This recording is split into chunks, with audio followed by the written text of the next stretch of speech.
তবে কি সর্ষে খেতেই ভূত? কারণ পাক জঙ্গি গোষ্ঠীর সাথে ভারতের বেশ কয়েকজন সরকারি কর্মচারীর আঁতাত রয়েছে। এই ধরনের অভিযোগ আগে উঠেছিল। একজন জওয়ানকে সে বিষয়ে বরখাস্ত করা হয়, গ্রেফতারও করা হয়। তবে এবার আবারও পাক জঙ্গি গোষ্ঠীর সাথে যোগের অভিযোগ রয়েছে জম্মু কাশ্মীরের ৩ সরকারি কর্মচারীর। যদিও তাদেরকে বরখাস্ত করা হয়েছে, অভিযুক্তরা জঙ্গি সংগঠন লস্কর ও হিজবুলের হয়ে কাজ করত।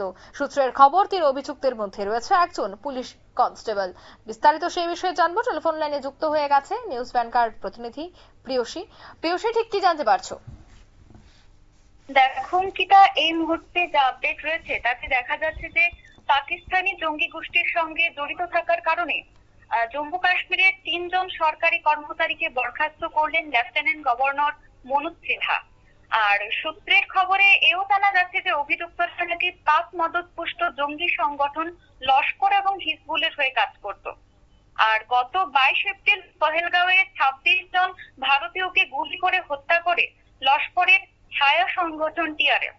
আর এই আবহে উপত্যকায় কিন্তু যে কর্মচারীদের জঙ্গি যোগে খুব চাঞ্চল্য ছড়িয়েছে সেই এলাকায়। আর পুলিশ সূত্রে এও জানা গিয়েছে যে অভিযুক্তদের মধ্যে একজন ছিলেন পুলিশ কনস্টেবল, যার নাম ইসফাক নাসির, এবং উনি ২০০৭ সালে জম্মু কাশ্মীরের পুলিশে যোগ দেয়। আর ২০১৯ সালে একটি জঙ্গি দমন অভিযানে ইসফাকের ভাই আসিফ নাসিরকে হত্যা করে নিরাপত্তা রক্ষীরা। সম্প্রতি একটি অস্ত্র পাচারের তদন্তে ইসফাকের জঙ্গি যোগ ফাঁস হয়ে যায়। এছাড়া স্কুল শিক্ষক আজিজ আহমেদও যুক্ত ছিলেন সেই অভিযোগে, এবং পুঞ্জ এলাকায় জঙ্গিদের অস্ত্র পাচারে সে সাহায্য করত নাকি। এবং আরেকজন যার নাম ওয়াসিম আহমেদ খান, তিনি হলেন শ্রীনগরের সরকারি মেডিকেল কলেজের একজন কর্মী। আর ২০০৭ সালে স্বাস্থ্য বিভাগে তিনি যোগ দেন। সাংবাদিক সুজাত বুখারী এবং তার ২ নিরাপত্তা রক্ষীকে হত্যার ঘটনায়ও ওয়াসিমের নাম কিন্তু জড়িয়ে আছে। আর গ্রেফতারের পর এই ৩ জনকে কিন্তু এখন শ্রীঘরে ঠাঁই দেওয়া হয়েছে।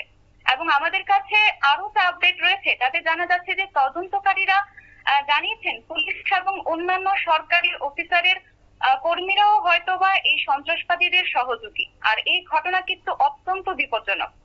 আর সেই ক্ষেত্রে খুব তাড়াতাড়ি উপযুক্ত ব্যবস্থা না নিলে হয়তোবা এর বড় দাম দিতে হতে পারে ভারতকে। অঙ্কিতা, ধন্যবাদ।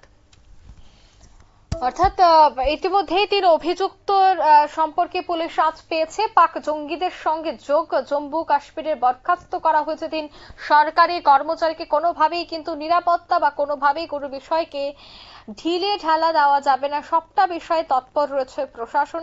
যে কোনো মুহূর্তে যে কোনো খবর আসা মাত্রই খুব দ্রুত সে বিষয়ে কিভাবে পদক্ষেপ গ্রহণ করা যায়, এবং যদি কাউকে সন্দেহ মনে হয় বা দেখে যদি সন্দেহভাজন মনে হয়, তবে তার তাকে জিজ্ঞাসাবাদ, তার সম্পূর্ণ বায়োডেটা বের করে তার সম্পূর্ণ বিষয় জানা এই মুহূর্তে কিন্তু পুলিশ প্রত্যেকটা বিষয় করছে।